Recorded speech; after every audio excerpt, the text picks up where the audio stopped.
Trishan Landon Galley, coming at you from the privacy, the safety, and the sanctuary of my beloved cousin Lori and her foster daughter Karen, North Carolina. At the time of this recording, it is Saturday, 4/20. I love being able to say that. April 20, 2024. And a happy place.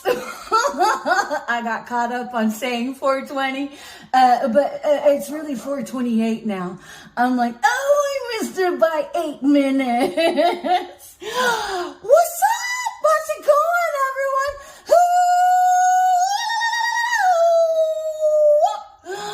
Oh, the joy of simply living happy, the joy of simply living single-mindedly.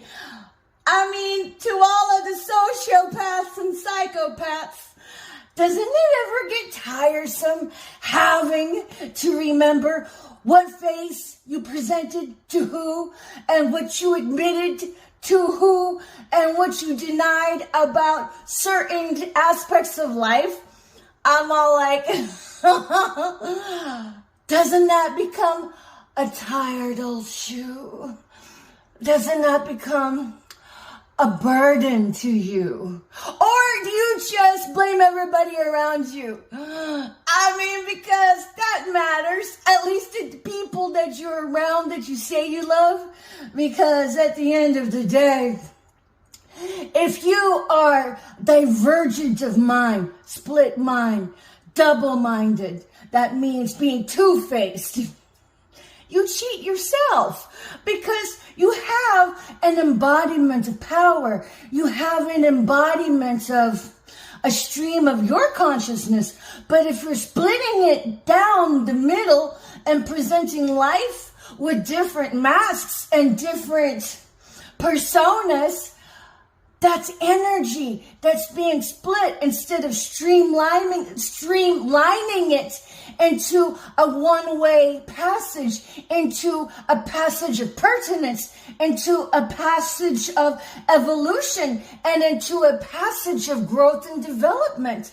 I mean, because the aim of coming into this earthly realm, being embodied by our lovely meat suits, is for us to gain clarity, is for us to gain wisdom, is for us to gain pursuits of life.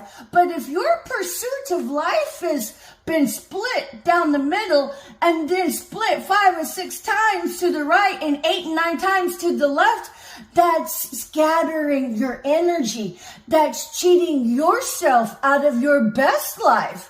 Because if you have to pretend with different personas and being fake, you are shoving the elevation that could have helped you rise to a more meaningful life of getting up and breathing. You're shoving everything right out from underneath you. My dad, like I mentioned before, he was a dynamic provider. And my mom, I've been very, very prospered with a mom who had done very well to teach us. You know, she wasn't perfect, but she was darn near close to it. And so, but nonetheless, she gave me room to grow and evolve, but always would be very quick to correct me. And for instance, when I was a kid, probably in the kindergarten, I was always athletic in nature. My mom fostered that in me. She had me in a lot of sports such as softball, and then also gymnastics, and then also track and field. And then but when I was a kid, kindergarten, I learned to do cartwheels, and I was so proud of myself. I was like the kid, like, mama, look at me. And I'd be like, show about my cartwheels. And then instead of being, yeah, she was like, I mean, I could hear the grinding halt of the record player. And then she's like, you need to be humble, honey. I didn't know what humble meant. All I knew was, but the cartwheel. My mom taught me how to be humble before she taught me how to be satisfied in praise and exaltation. And it kind of screwed me up there for a while, but I found my way to filling my own cup. So in another way, I was always striving to be better, not to anybody around me, but to myself. So, now that I'm all grown, I'm like, I can fill my own cup. That's not a problem, And then but when it comes to the dynamics of relationships, if you are splitting your energy, you are not bringing your best version to anybody, let alone to yourself. Because if you're not bringing your best version to somebody, you're cheating yourself and the other person.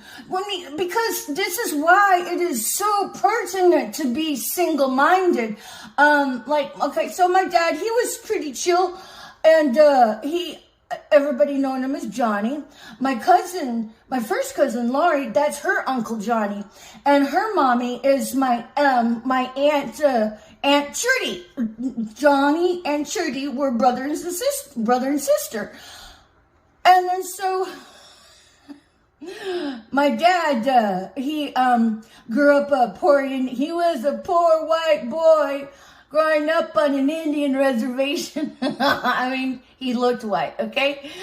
But as he grew, he joined the military at 17, forged some papers so he can get in there. And then he was, he ended up serving under two flags, the Canadian Royal Air Force and the U.S. Military Army. And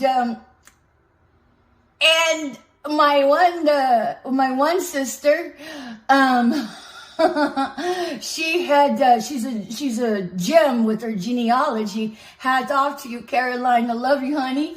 But sometimes we have to be single-minded, because unless we can, there's no basis of any authenticity.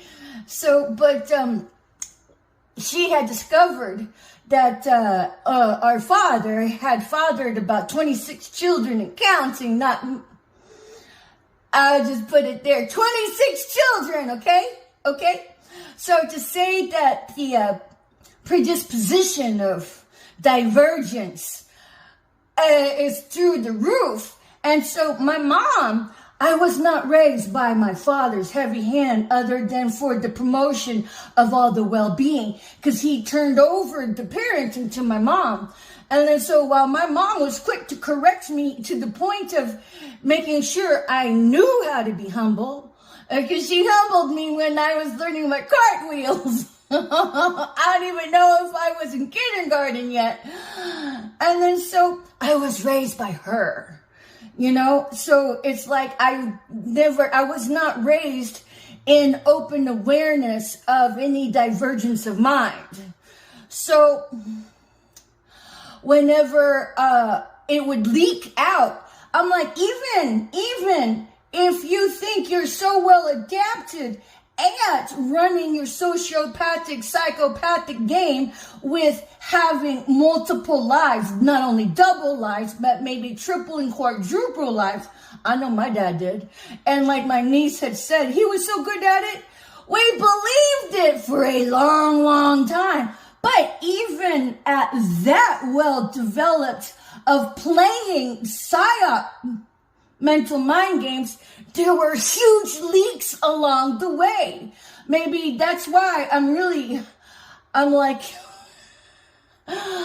very adept at reading body language, human growth and development, sociological interactions. This is second nature to me. It's like if you can pick up a pen and write print, but then can pick up a pen and without skipping a beat can write beautiful cursive. That's me. that's how it is with me interacting with everybody around me. So, just because I don't call you out on it doesn't mean I didn't notice, bitch. I notice everything. And I hold out my knee-jerk reactions and let more experiences play out.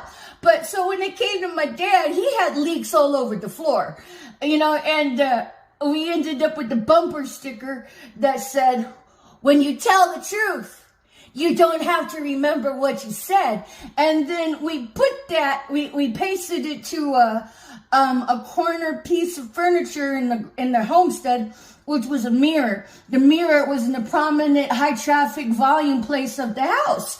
So, I mean, it's like, hello, you said this, but then I'm like, if you can't stick to a story, that's because you lied. Like, for instance, my dad had said that I was named Patricia Ann, the first name, and Patricia Ann, middle name with the knee. And of course, my maiden last name is Landon.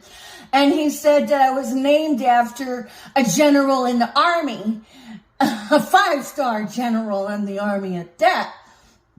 And then he gave me, I can't remember what the change up was, because he gave me one story when I was probably in elementary and then changed it up when I was in junior high school. And I was like, wait a minute. What is that about? But I'd already known, because when I was little, was kindergarten, my mom had told me the truth, that I was named after my dad's mistress. And then so her name was Patricia Ann. And then so I never blamed my mom for telling me, because my dad gave my mom a run for, her life with the mental mind games. So when it came to dodging and weaving that, I had a well-developed role model to teach me how to handle situations as such in love. Because my mom, loved my father. And so she loved him so much, that it was unconditional. Not that she took the BS. She handled her business. And so, like, for instance, my dad went to physically strike my mom, when I was a kid. And she took a knife on him, like, no, you never going to touch me like that. Okay? And he never did after that. Never had an issue with it. But the facades of your divergence all have tells. They all have leaks. And then whenever it gets leaked out to a person that you're dealing with, or whatever situation that you're dealing with, your local in the cabeza, if you are arrogant enough to think that people don't see it, they do. And then so I know a lot of times that the sociopath or psychopath will bully somebody into submission. And if you're bullying anybody into any sorts of submission, you're cheating yourself, because that energy you throw out will be mirrored back into your life by virtue of law of attraction, by virtue of personal magnetism. So whatever energy you dial your avatar into, be it high vibratory frequency, low vibratory frequency, you will boomerang situations and people like that into your life. So if you always feel like you're treading water and treading dynamics within the context of the different people you have been divergent with, two-faced with, well, honey, it's no wonder you're struggling, because you set yourself up for failure. You set yourself up for the struggle. And so I am very adept at being able to discern it, deconstruct it, and then handle my business in an upright and ethical situation. I would highly suggest to others that are dating, if you are seeing multiple people, be honest about that. What's so hard about being honest about it? I don't really understand, and if you have a tough time with it, I recommend a book entitled The Ethical Slut. I don't remember the author's name, but it's not to say you can't own your sexual prowess. I mean, there is debate for doing that. But, in a liberal context, I understand and understand why that can be an acceptable norm. But if you leverage your existence to a different frequency of really being high vibing, then you will learn that whoever you couple yourself with, whoever that you have sexual relations with, you end up taking on their sexual demons. You end up taking on their affinities, because you end up building energetic ties, real energetic ties to that person. And if you are a slut, then you've got energetic ties to multiple people all over the floor, and goodness forbid they are lackluster and are of the psychopathic, sociopathic flavor with the lack of empathy, then you're going to be siphoning some of that negative juju into your life and into your display of character. Then if you want to take that up a notch, and then revel in the new mastery of what sexual relations present, then you will recognize that, that the energetic tide goes both ways. They can siphon your energy, your prana, your life force, and then tie into what you're supposed to be earning in from the esoteric realm that you have built up spiritual credit in. So you would do well to guard your genitalia and, put on your own spiritual chastity belts. Because if you want to leverage your own disposition to your own advantage, honey, the whole energy siphoning thing is real, and it can be done through sexual practice. It can be done through mental mind manipulation by getting you to get into a bad mood, and your bad mood, when that's catalyzed and triggered into existence, that emotional discharge of energy is kind of like Pac-Man. And it can be siphoned by the esoteric minded, and not only that, it can be siphoned by directed energy weapons. And then then there's the whole realm of energetic manipulations in the 5D, energetic manipulation in the quantum realm that we know as magic, black magic, death magic. And I would imagine there's like wholesome magic somewhere over there. It's just, this has been my introduction into learning about the who and the what up and the hizzy who have been coming sideways at me from the cowardly shadows. What's up, bitches, with running your little Hansel and Gretel games to get your target to feel comfortable with you, and then build them up and then shake them down. Build them up and then shake them down. And every time these biohacks build you up and shake you down, in that shakedown, energetic manipulation. So these witches, these secret skanks of society, what they do is that they set you up for it. Like, for instance, they'll run spell work at you and then also augment that with the biohack of making you feel good, taking you down, making you feel good, take you down, so they can shake you like a piggy bank, like a jackpot machine.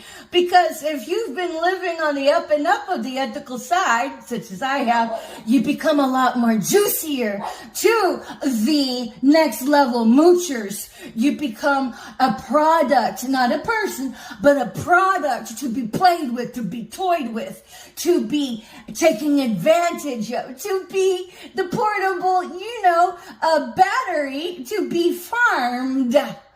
So, oh yeah, word on the ether streets that Scotty's been imprisoned in a Fed prison, high level maximum security.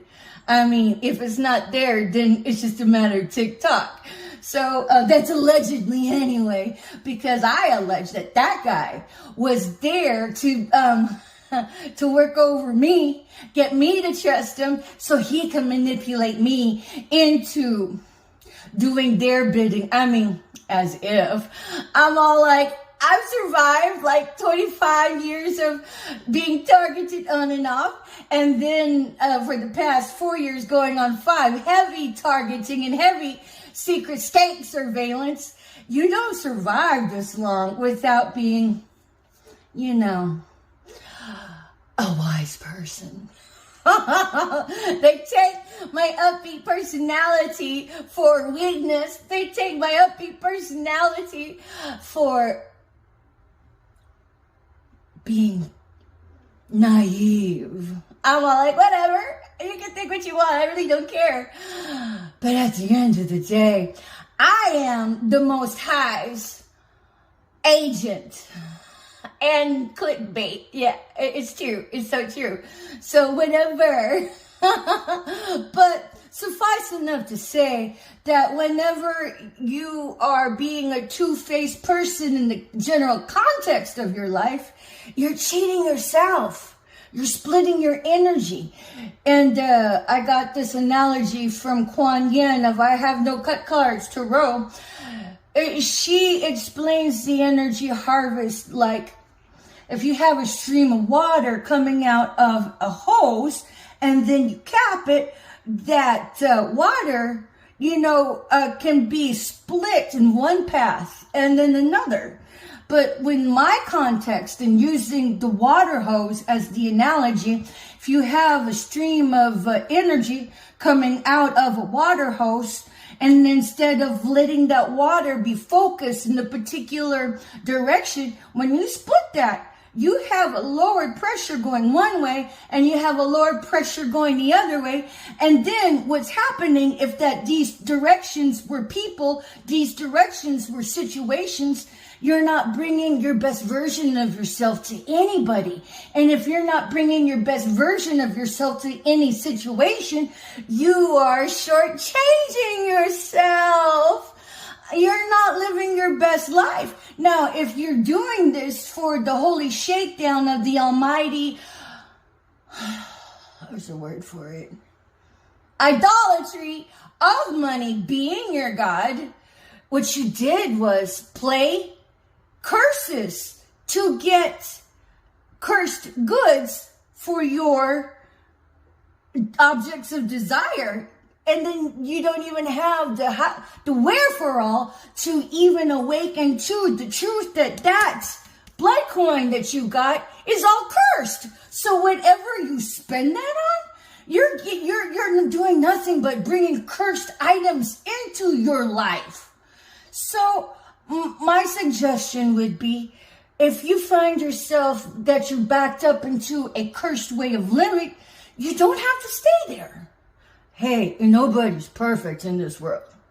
So if you choose to hit reset, do your repentance, penance, and get right, back on track, and then stay the course, and of course speak the truth, it's contingent of that. Who cares what anybody thinks? You're not there to please the peanut gallery. The peanut gallery is a fickle entity. I want to say a fickle bitch, but yeah, it's fickle. It's happy about this one way, and it's happy about the complete opposite the next day. So if you're living to please others instead of please yourself in a holistic, ethical manner, everything you do will bring you nothing but woes. Everything you do will bring you nothing but curses, especially when you diverge your mind and your energy to multiple situations behind people's backs. The best way to do that would be to be ethical and say, yeah, we're dating, sure, okay. Say if you have sexual relations with somebody, don't let them think that you're monogamous, that right there is a curse upon you. Not to mention the blowback the other person gets for that. So be single-minded. Live single-minded. Find your way to being single-minded and hold yourself accountable to living single-minded. And of course, give up the sauce of the Auschwitz 2.0 of those organized hate crimes, PSYOP, prostituting assignments. Those are crimes against humanity. And if the virtue of crimes against humanity does not shock you into self-reflection, that's because your empathy has been usurped out from underneath you, and the salvation of your soul has been compromised. And if your body were to die, you have already plugged yourself into the lowest vibratory frequency throughout the state, throughout the country, throughout the continent, throughout the earth, throughout the globe, throughout the galaxy, throughout the universe, and throughout the cosmos. There's no joy in that. The time to make the selection is while you are in your avatar, because once the avatar kicks out, there's nothing you can do. That's why you have to be ready. And if you put yourself in the path of hitting reset and getting right with yourself, telling the truth, because only the truth is going to set you free here, not lip service. You have to walk that talk. That's the way to get back on track and then stay the course. And don't beat yourself up for it, because being guilty will drag you down, but being happy and whole and making the choice to live ethically, to stay that course, be your own come home to Jesus party. And never mind the naysayers that will always remind you of what you did. Because if you left the crabs in the bucket behind, there's still going to be the crabs in the bucket coming after you. And just because you left didn't mean that you left fairy dust and now they want to get all happy. They're going to hate you for it even more. As evidenced by me. Why do you think I'm being targeted heavily? Because there's many crabs in the bucket that want what I have and will do every page in the dirty book that the Stasi had written up, that the Nazis have written up, and have vied for you to be the Team Judas, to be the Team Brutus, to come after people just for their holy comeuppings in the materialistic world. So never mind the crabs in the bucket. I don't. So it's important to be single-minded in the context of all of your friendships and relationships, not to benefit them. The benefits of them is the gravy on top, but to benefit you, so you can bring your best version out and be able to live the fruits of your energy in the proper way. Because if it's improper, it's just a monkey paw, and that monkey paw will come by to teabag you. It's just the way it is. Because it's a law of attraction. What you sow into the universe is what you will bring into your own life. So you really did it to yourself. But if you're confused in how you got there, this is what this talk is about.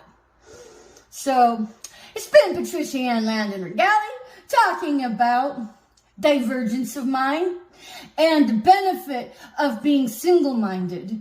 So hopefully the Saturday of the Great 420 has seen you living ethically, with a blunt or without a blunt. I'm sober. It's been no blunt for me, and I've been completely fine with that. But if you do have a blunt, smoke one for me. I have no issues being authentic.